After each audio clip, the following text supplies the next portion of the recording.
The letter wasn't heavy, just smug.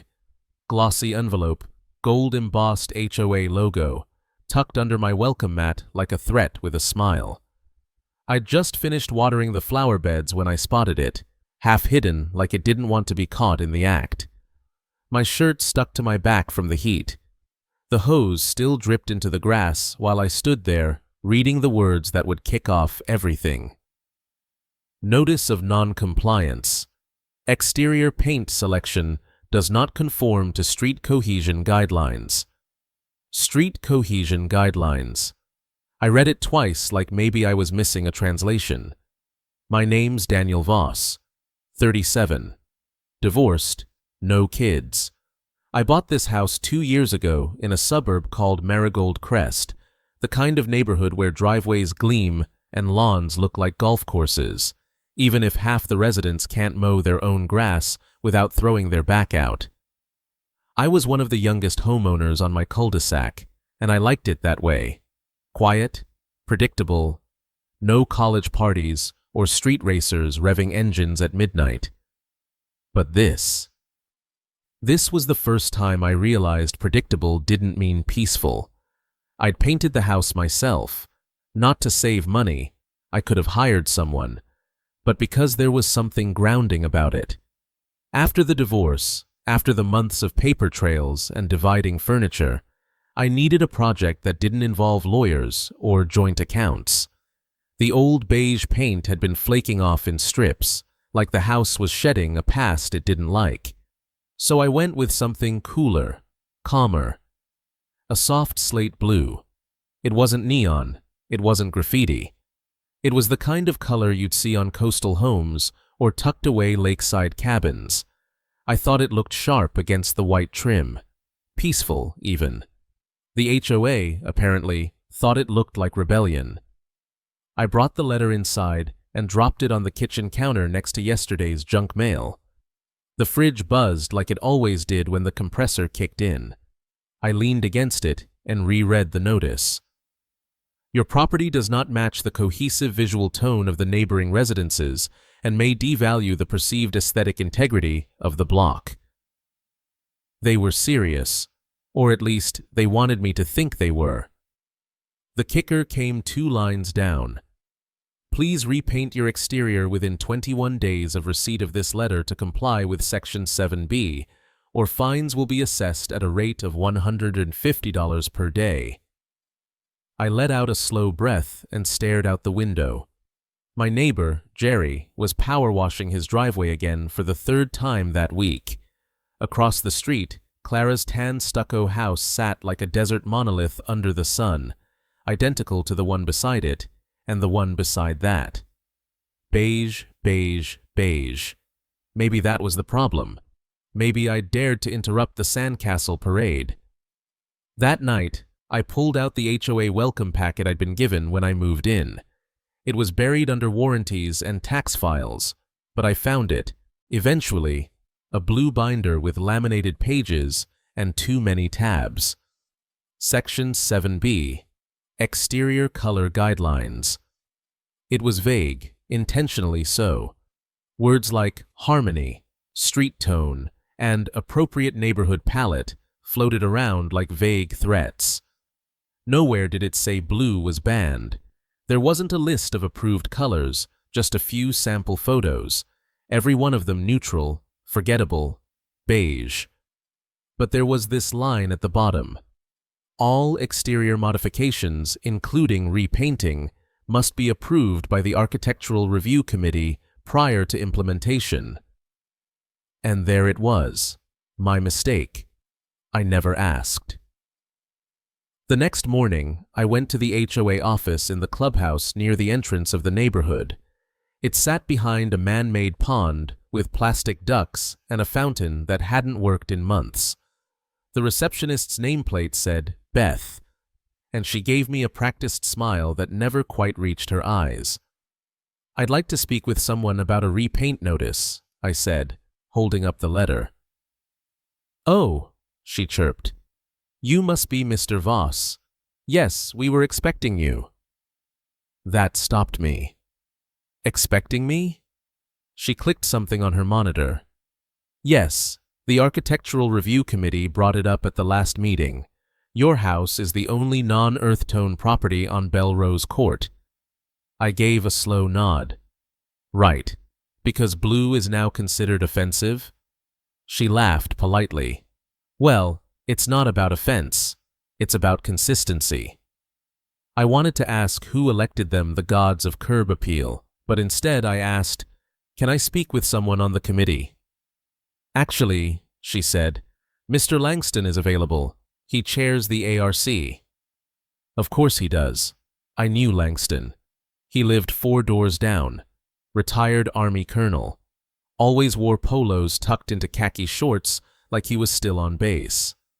His yard had flagstone edging, and his mailbox had a little eagle figurine on top, like freedom itself lived there. He greeted me in the small meeting room behind the office. The blinds were half drawn, and the air smelled like lemon disinfectant. "Mr. Voss," he said, gesturing to a seat, "appreciate you coming in." "Not exactly voluntary," I muttered, but sat. He folded his hands. "We received several comments about your repaint job. It's not within the expected palette for this street. Marigold Crest has a cohesive aesthetic, and it's important we maintain that for property values." "I checked the guidelines," I said. "There's no banned color list, and my shade isn't bright. It's subtle. It doesn't clash." He nodded like I'd said something cute. "But it wasn't approved. That's the issue. Doesn't matter if it looks good." He leaned back. "Rules are rules. If you'd submitted a request, we might have redirected you towards something more neutral. Now it's done without approval, and that's a violation." I stared at him. "So, what now?" "You have 21 days to bring the house into compliance." "Meaning, repaint it?" "Correct." I stood. "And if I don't?" He didn't blink. "We begin daily fines, and if it goes on long enough, we escalate." "Escalate how?" "Liens," he said simply. "Eventually foreclosure, but let's not get ahead of ourselves." I left that room with clenched fists and the taste of metal in my mouth. Later that week, I walked the street with my phone out, snapping pictures. I wanted evidence. If they were going to claim my house didn't match, I wanted to see what did. House after house, it was like stepping into a sepia filter. Beige, taupe, soft sand, off-white. Maybe one with a dusty rose accent, but nothing outside the safe zone. Every driveway looked like a Photoshop copy-paste. I spotted one house that had a slightly darker trim, almost a mocha, but still firmly in the earth tone family. And then there was mine. Blue-gray, fresh paint, white trim. Quiet, not flashy, clean. It stood out, but not in a spray-painted skull mural kind of way, more like a quiet voice in a room full of whispering echoes. Still, the camera didn't lie. I texted the photos to myself, started building a little folder. I wasn't sure what I'd do with it yet. Maybe appeal, maybe post online. But I knew I wasn't ready to bend just because Langston and his beige brigade didn't like change. The tipping point came on a Thursday morning. I stepped out to grab the paper. Yes, I still get a paper. Old habit. And found someone had left a paint swatch tucked into my storm door. Sherwin-Williams, sand dune beige, no note. Just the color chip, wedged there like a passive-aggressive calling card. I stood there for a minute, looking at the swatch, then up at my blue-gray siding. The sun caught the trim just right. It looked right. Not perfect, not rebellious, just like a place someone lived. That was when I knew I wasn't going to repaint. Not yet. A few days later, the fines started. Small at first. I got the next letter on Monday. Daily non-compliance penalty enacted, $150. The same amount again the next day. And the next. They were serious. I called my friend Jules, who's a real estate attorney. "This is absurd," I said. "They're fining me for not being beige." He didn't laugh. "HOAs are petty with power, man. But they're also real. If it's in the bylaws, and if you agreed to those terms when you bought the house—" "Which I did," I muttered. He sighed. "Then unless you can prove selective enforcement, or that the rules are vague enough to be unenforceable, you're stuck. So fight or fold." "Pretty much." I didn't say anything for a long time. Then I asked, "What does it take to prove selective enforcement?" I began documenting everything. Dates, photos, screenshots. I went back through the RC meeting. Minutes, publicly posted on the HOA portal, buried under login walls and PDF links. And found something. Last year, a homeowner 2 streets over had repainted his house a pale olive tone without prior approval. He received a warning, not a fine. No escalation. No 21-day deadline. I printed it. Then I found a record from 5 years ago. Someone else had installed an unapproved fence. They were granted retroactive approval. I highlighted it. This was becoming something else. Not just about paint, or even about my house. It was about control. About the kind of man Langston was, and how far he'd go to flex it. I wasn't folding, not now. I hadn't meant to turn it into a war.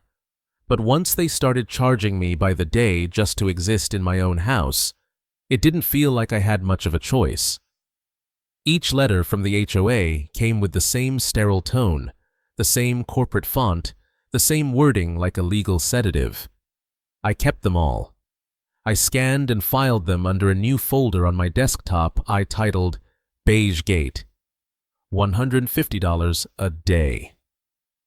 After 1 week, I owed over $1,000. They'd attached an online portal for fine payments and even a cheerful note about the convenience of automatic withdrawal. I didn't click it. The irony was, I was the most respectful neighbor on this street. I didn't blast music. I didn't let weeds creep past the walkway. I didn't park on the lawn or leave garbage cans out all week. I waved when I saw people walking dogs, brought packages in for the older folks when it rained, even helped Jerry replace a cracked sprinkler head last spring. But now I was the problem. All because my house didn't match the exact shade of suburban sand they'd collectively decided was acceptable. And still, nobody talked to me. They talked about me. One morning, I overheard them. It was early. I was out front repotting the sage in the flower bed. Dirt under my nails, mug of coffee balanced on the retaining wall. The sun wasn't all the way up yet. I heard voices from across the street. Clara and Brenda, both in oversized sunglasses, both holding leashes with yippy dogs attached. They paused near my mailbox. "Can't just do whatever he wants. This isn't that kind of neighborhood." "I know. I heard they gave him a warning before the fine started. That color's an eyesore. Looks like a New England shack. Right? It throws everything off." I stayed crouched behind the flower bed, quiet. I could have stood, said something, but there was a power in hearing the truth when people thought you weren't listening. And what struck me wasn't the words. It was the tone. They weren't angry. They weren't offended. They were smug. I finally confronted Langston in person. I waited until Sunday, when he walked his property line like he did every weekend, clipboard in hand, as if the front lawns of Marigold Crest were under military inspection. He wore his usual uniform, tucked polo, spotless sneakers, wraparound sunglasses. I called out, "Morning, Colonel." He turned. "Mr. Voss." "You get my appeal?" He nodded once. "Denied." I let out a sharp laugh. "You read it?" I did. "And?" "The rule's the rule. You painted without approval.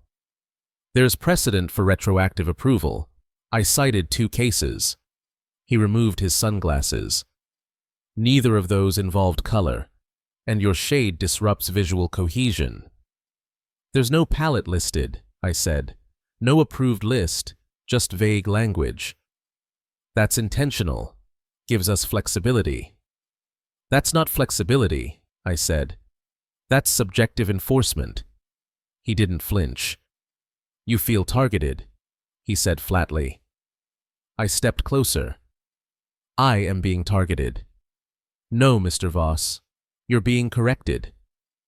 I stared at him for a moment. You enjoying this? I enjoy order. I nodded slowly. Yeah, I bet you do. I called Jules again that afternoon. Can I sue them? I asked. He didn't say anything for a long beat. Then, you can try. That's not a yes.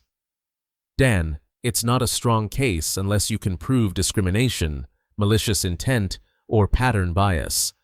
HOAs are like mini-governments with their own rules. Courts usually side with them unless there's clear overreach. What about selective enforcement? What if they've let other people break rules and just ignored it? That's stronger, he said, especially if you can show a pattern where those people match a certain profile. Meaning, he hesitated.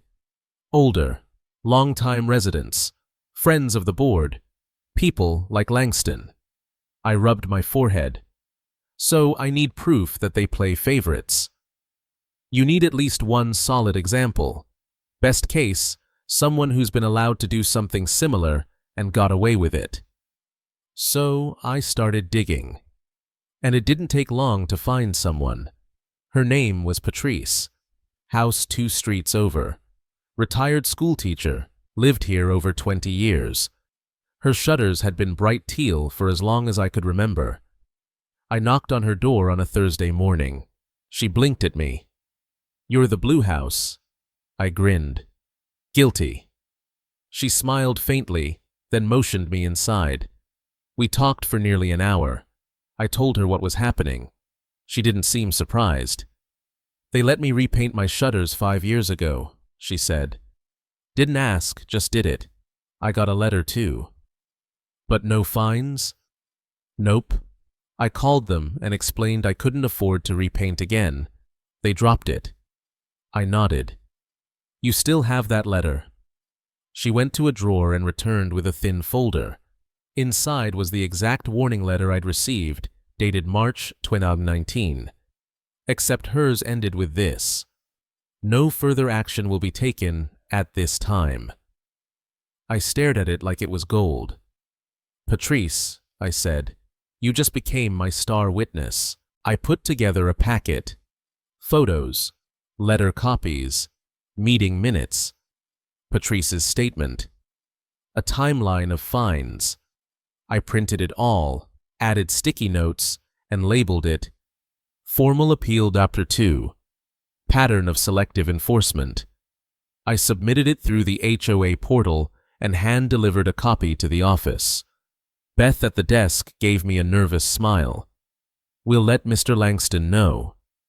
Oh, I'm sure you will, I said. That week, something strange happened. 2 houses over, someone's lawn went uncut for 5 days. Normally, the HOA would have issued a warning by day 3, but nothing. Then Jerry left his trash bins out overnight, not once, but 3 nights. Still nothing. It was as if the rules stopped applying, except to me. Each day, I still got a fine. And then I got a note, not from the HOA. It was left in my mailbox. Handwritten, unsigned. You're making things harder than they need to be. Play ball or pay the price. The handwriting was neat. Older style cursive. No return address. No envelope. Just the message. I took it inside, scanned it, and added it to my folder. Then I installed a camera above the door. I started filming everything. Front lawn, mailbox, door, even the driveway. Motion-activated uploads. I wasn't being paranoid. I was being prepared. Because when people feel their power slipping, they don't always react rationally. And sure enough, something happened that Friday night. The footage came in just past midnight. Grainy, but clear enough. A figure approached my house, paused at the curb, and threw something toward the siding. It hit with a soft splat. Next morning, I walked outside and found 3 eggs broken against the blue paint. My blood ran cold. This wasn't about color anymore. It was about making me bend. I reported the incident to the police, not because I thought they'd do anything, but to document it. The officer was polite, took my statement, and said, "Probably just bored teens." I nodded, but didn't believe it. The footage went in the file. I forwarded it to the HOA. Beth called me later that day. "Mr. Voss, we received your footage." "Good. But we're not responsible for criminal acts." "I didn't say you were." She hesitated. "Are you suggesting someone on the board?" "I'm not suggesting anything," I said. "But I will say this. If this escalates and anything happens to my property or to me, I will go public. Not just with this, but with every piece of evidence I've collected. And I'll name names." Beth didn't respond right away. Then, "Understood." That weekend, I got an email.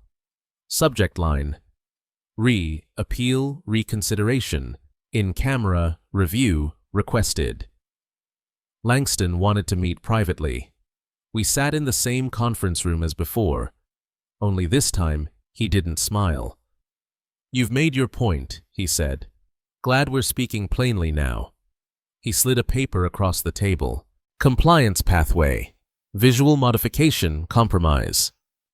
"What is this?" I asked. "Proposal," he said. "Keep the blue. Add sand-colored trim to match the neighboring tones. We rescind fines. You file retroactive approval. Everyone moves on." I stared at him. "And if I say no?" "Then we proceed. Liens, foreclosure proceedings, escalation."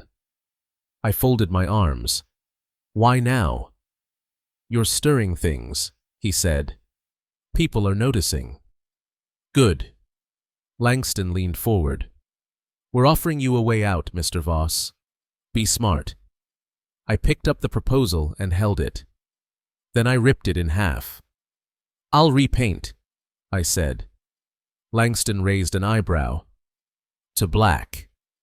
His jaw tightened. "That's not in the palette." "Neither was blue. And if you find me again, I'll see you in court. With witnesses." I stood and walked out. The new gallon cans sat like quiet defiance in the garage, 3 of them, stacked neatly, marked matte onyx. I'd bought them the day after that last meeting with Langston, not because I wanted a black house, but because I needed to make a point. If conformity was currency in Marigold Crest, then I was bankrupt by choice. The HOA had tried shame. Then they tried financial pressure. Then thinly veiled threats. And now they were pretending to compromise, but only if I asked for permission to exist. I wasn't playing that game anymore. I started prepping for the new coat the following weekend. It was hot, too hot, honestly, but I wanted the timing to send a message. Saturday morning, prime HOA surveillance hours. I rolled out the tarp, set up my ladder, and started taping the windows. My neighbor, Jerry, paused while walking to his mailbox, stared a little longer than usual, then went back inside without a word. A few hours in, Clara walked her little fluff dog past and said, loud enough to carry, "Oh no, now it's black? That's just ridiculous." I didn't respond, just kept rolling the paint up the side of the house in long, steady lines. The color looked striking against the sky. Stark. Unapologetic. Later, I'd joke with Jules that it looked like a very tasteful form of protest, like minimalism with teeth. By Sunday night, it was done. The black siding gleamed in the late light, still drying in some spots. It didn't look goth. It looked modern, bold, like something out of an architecture magazine, if you squinted past the scowling faces of my neighbors. And right there on the mailbox post, someone had left another anonymous note. "Now you're just being difficult." I smiled as I crumpled it and dropped it into the bin. Difficult was better than invisible. The first HOA response came Monday morning. This time, it wasn't a letter. It was a visit. Beth came to my door. Not Langston. Not some new enforcer. Just Beth. She stood on my porch with a clipboard and an uneasy smile. "Mr. Voss," she said, "I was sent to take updated photographs for the compliance record." I motioned toward the house. "Go ahead. Just make sure you get the good side." She gave a stiff nod and began snapping pictures while I watched from the porch swing. Once she was done, she turned back to me and said, "They're going to vote on your case again. Thursday night. Board meeting. If you want to attend, it's open." I'll be there. And I would be, with copies of everything. But I had something else up my sleeve now. That night, I posted to the community forum. The HOA had set up a neighborhood message board when I moved in, mostly for yard sale announcements, lost pets, and seasonal events. But it had a general section, and that's where I posted. Subject: paint, power, and precedent neighbors. I know many of you have strong feelings about the color of my house. I've read your comments, heard your conversations, and received your notes. Yes, even the ones without names. I'd like to make something clear. This isn't about color. It's about selective enforcement. When I moved here, I believed I was joining a community, not a regime. But I've since learned that some people get warnings and others get financial threats. Some are told, "Don't do it again," and others are fined $150 a day. I've been documenting everything. Letters, meetings, contradictory rulings, and I'll be presenting it Thursday night. If you've ever felt like the rules change depending on who's asking, you might want to attend. See you there. Daniel Voss. I didn't check the thread again that night. I didn't want to know who supported it, who rolled their eyes, or who was already dialing Langston to tattle. But the next morning, the thread had 78 comments, and by noon, I had 3 new notes in my mailbox, all unsigned, but all saying the same thing. Thank you. Thursday night, the board meeting was packed. Normally, 10 people showed up, tops. That night, we had over 40. Folding chairs brought in. People standing along the back wall. Even Patrice showed up with her teal shutters still proudly displayed. Langston sat at the head of the table, gavel in front of him, like he was presiding over a courtroom. Beth sat beside him, eyes on her clipboard. I stood when they opened the floor. "I'd like to speak on the issue of property compliance," I said. Langston didn't look pleased, but he nodded. 3 minutes. I had prepared for this. I passed out packets, 1 per board member, 1 for Beth, extras on the table in back. "Inside, you'll find evidence of selective enforcement," I said. 2 past homeowners were granted retroactive approval for unapproved modifications, 1 for a paint color not on record, the other for structural fencing changes. "Mr. Voss," Langston began. I kept going. "You'll also see photographic evidence of multiple current violations, decorative features outside, approved guidelines, non-conforming mailbox styles, and in one case, an entire patio expansion never approved."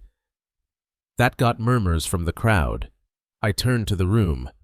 The issue isn't color, it's control and inconsistency and a lack of transparency. I pointed to the board. And until that's fixed, nobody here should feel safe from being the next target.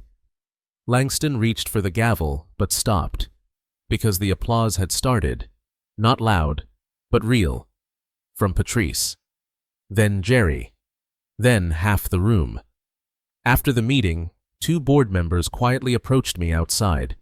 Not Langston, he stormed off halfway through, but Dave and Ellen, both newer members who'd been mostly silent until now. "You're right," Dave said. Ellen nodded. "We've had concerns for a while, but Langston, he dominates every vote." "Not anymore," I said. "People are watching now." They exchanged a look. "Would you consider joining the board?" Ellen asked. I blinked. "What?" "We have a seat opening soon," she said. "You've clearly done your homework." I let out a short laugh. "You want me to become what I just fought?" "We want change," Dave said, "and we're going to need someone who knows how the system works." The next week, the fines stopped. No letter, no announcement, just silence. And then a second surprise. I received a formal notice of compliance. It didn't mention approval. It didn't even mention the color. It simply said, "This property is now considered in good standing." No apology, no acknowledgement. But I didn't need one. I'd won. And so had anyone who might be next. But Langston wasn't done. Not yet. Because the following Saturday, a new notice appeared on my door. This time, the heading read, "Noise complaint. Unregistered equipment. Use outside permitted hours." Apparently, someone had reported me for using industrial-level equipment after hours. What they meant was my paint sprayer, which I hadn't touched in over a week, and I had footage to prove it. Jules reviewed the notice and said flatly, "This is retaliation." "I know. It's flimsy. You can challenge it easily." "I will. But you could also sue." I looked at the folder in my lap. All the documentation, all the ignored complaints, biased rulings, late-night notes, selective enforcement. I'm not sure I want to sue. "Why not?" I leaned back. "Because I don't just want to win a case." I looked him in the eye. "I want to take his chair." The HOA's retaliation had gotten lazy. The noise complaint was obviously bogus, dated 3 days after I'd finished painting, with no actual decibel report or witness statement attached. Just a typed warning and a half-hearted suggestion to respect community peacekeeping expectations. I didn't bother appealing.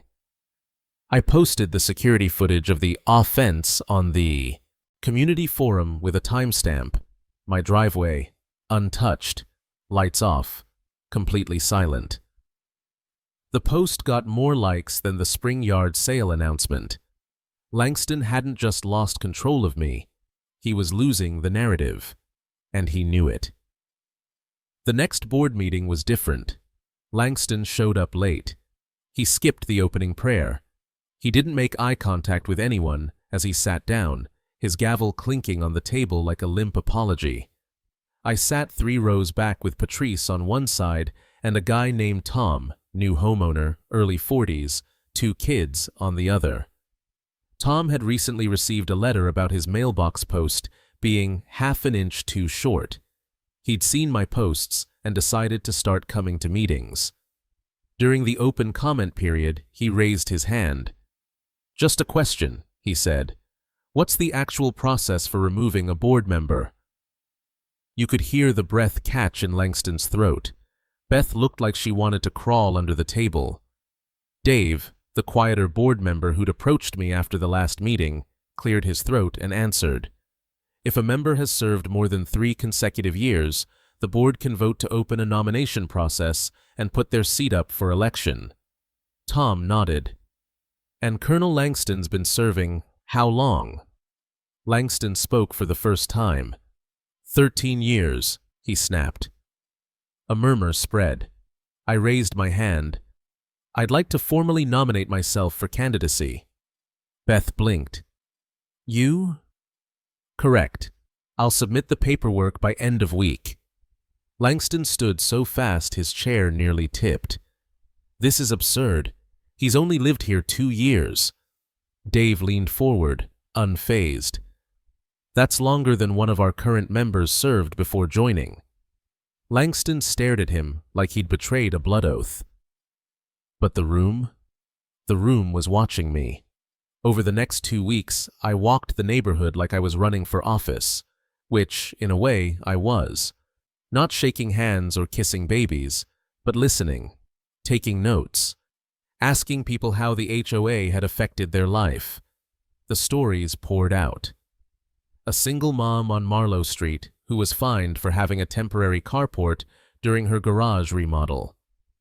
An elderly couple who were told their wheelchair ramp interrupted the aesthetic line of their porch railings.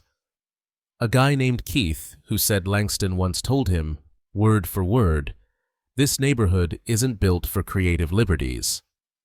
People weren't just annoyed, they were fed up. For years, they'd accepted things because it was easier. Because fighting the HOA felt like fighting a vending machine, one that just ate your money and never gave you what you paid for. But now someone had cracked the glass. I created a flyer. Simple, black and white, just like my house. Elect Daniel Voss to the HOA board for transparency, fairness, and accountability. No more vague enforcement, no more selective. Targeting, no more hiding behind bylaws. At the bottom was a QR code linking to the documentation folder I'd compiled. I slipped one into every mailbox on the block, even Langston's. 2 days before the vote, I got another anonymous note, but this one wasn't a threat. I've served under Langston for years. He uses the bylaws like a weapon. Thank you for standing up. You have my vote. E. I stared at the paper. E. Ellen. One of the current board members. The tide was turning. Election night was held in the community center. Someone brought lemonade. Someone else brought store-bought cookies. It would have been charming if it didn't feel like the climax of a silent rebellion. Beth stood at the podium. We'll now move to board seat elections. This year, Seat 3 has been opened for nominations. We have 2 candidates, Daniel Voss and Colonel James Langston. Langston gave a short nod, like he was doing the room a favor by remaining. Beth continued. Each candidate will have 2 minutes to speak. Langston went first. His speech was as expected, rife with military metaphors and veiled digs. I've served this community with discipline and tradition. The recent wave of disruption we've seen may feel exciting to some, but it risks undermining the standards we've spent years building. Change must be structured, respectful, earned. He stepped back, face tight, jaw clenched. Then it was my turn. I didn't bring a script. I didn't need one. I bought my home here because I wanted peace, I began. But instead of peace, I found pressure. Pressure to conform. Pressure to obey. Pressure to stay quiet when something didn't feel right. I held up one of the many letters I'd received. This is what some of us get when we make decisions the board doesn't like. Not guidance, not community, but punishment. I turned slightly, speaking to the room. But it doesn't have to be that way. We can have order without oppression, guidelines without intimidation, community without control. I let the words sit for a beat. I'm not running because I want power. I'm running because I believe in fairness, and I think some of you do too. Applause started before I even stepped back, and this time it was the whole room, even Beth. The votes were counted on paper. Folded slips dropped into a clear acrylic box that had once been used for the community raffle. 39 votes. I needed 20 to win. Beth cleared her throat. With a final count of 26-13, the new board member for Seat 3 is... She looked at me. Daniel Voss. Langston didn't even stay to shake my hand. He grabbed his gavel, tucked it under his arm like a lifeline, and left without a word. He never returned to another meeting. 3 weeks later, his house went up for sale. At my first meeting as board member, I proposed a change. All HOA warnings and fines must include photo evidence, a specific code reference, and must be reviewed by at least 2 separate board members before being issued. Unanimous vote. Then, I proposed a second motion. Any homeowner may submit a retroactive modification request without penalty, pending review. Passed. And finally, no more anonymous complaints. If someone had something to say, they'd have to own it, just like I had. Later that year, I was watering my sage garden again when Jerry came by. He stopped, looked up at the house, then back at me. "You know," he said, "I didn't like it at first." "The paint?" He nodded. "But now? It kind of grows on you." I smiled. "That's how fungus works, too." He chuckled and kept walking. But the way he said it didn't sound like resentment. It sounded like respect. The night after the final vote, I sat on my porch with a beer in one hand and the last HOA fine in the other. The print had faded slightly from being stuffed in the folders so long. I held it up to the porch light and read it again, just to remind myself how far things had come. "You are hereby notified of your non-compliance with Section 7B regarding approved neighborhood aesthetics."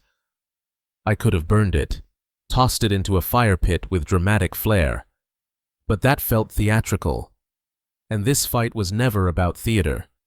So I folded it once, tucked it into a small wooden box I kept under the porch bench, and left it there beside a few other reminders of things I'd outlasted.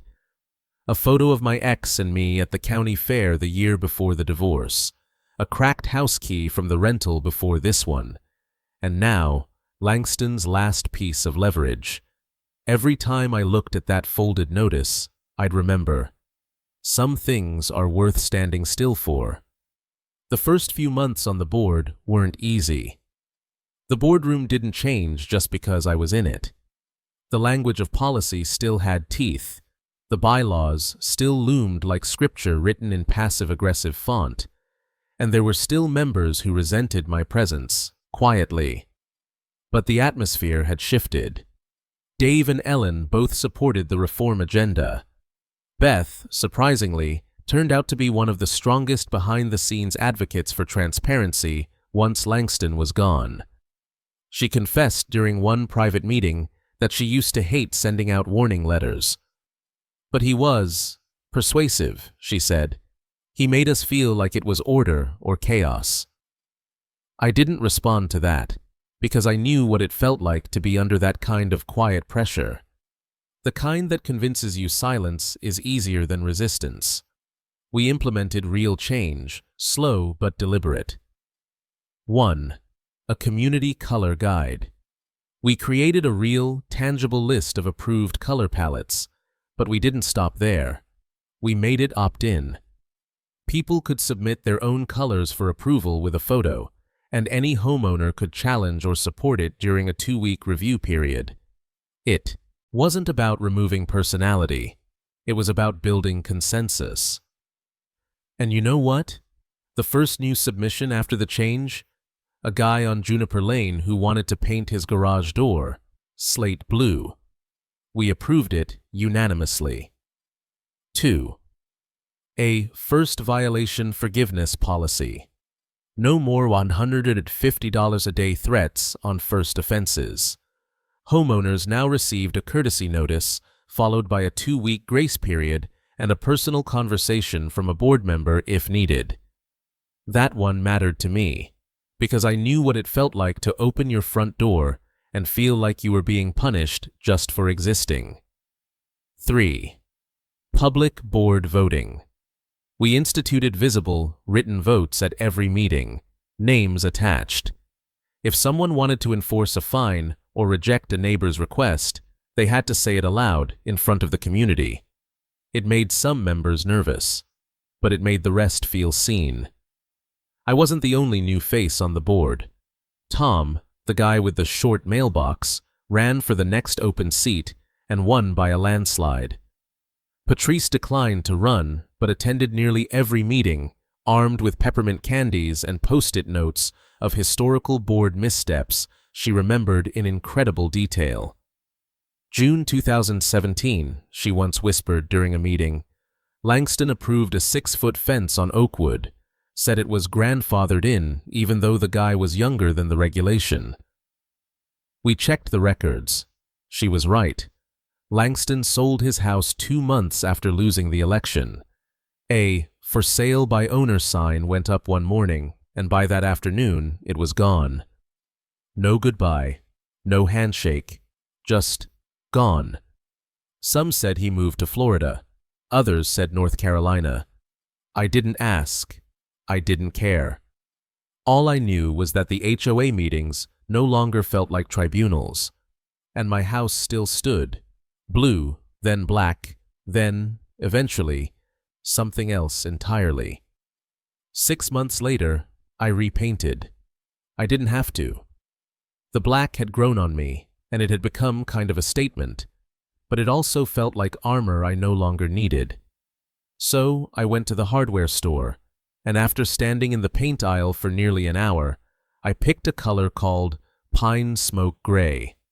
Still cool-toned, but softer. It felt balanced, like something you could notice without being shouted at by it. This time, I submitted the color in advance, along with a mock-up photo. The board approved it in 2 days, unanimously. No fines, no threats, no battles, just a quiet, "Thank you for submitting," from Beth in the official email. Funny how powerful that can feel when you're used to being steamrolled. A few weeks after the repaint, I hosted a small neighborhood get-together, just 10 people or so. Lawn chairs, lemonade. Someone brought a Bluetooth speaker and played 70s rock. It wasn't anything special, no flyers, no RSVP. But as the sun dipped low over the rooftops of Marigold Crest, I looked around and realized something. This felt like community. Not because we all looked the same, not because our houses matched, but because we chose to be there, together. That night, as I brought in the folding chairs and stacked the empty cups, I noticed something tucked into my screen door. At first, I tensed. Old habit. Thought it was another anonymous note, but this one was folded carefully. Neat penmanship. Dan, just wanted to say, the new color's perfect, and thanks for fixing more than just the siding around here. M. No signature. But I recognized the name. Martha. She'd lived on the block since 1994. She was one of the ones who used to whisper, "That's the blue house," when I walked by. People change, when given space to. Sometimes, when I sit on the porch and sip my coffee, I still glance at the edge of the lawn where the first HOA letter had been tucked under the welcome mat. It's not there anymore, of course, but I remember it, and I remember what it taught me. That rules without respect are just cages, and sometimes the only way to repaint a house is to start by rewriting the blueprint. If this story moved you, subscribe for more real-life confessions and emotional journeys like this one. ChatGPT can make mistakes. Check important info.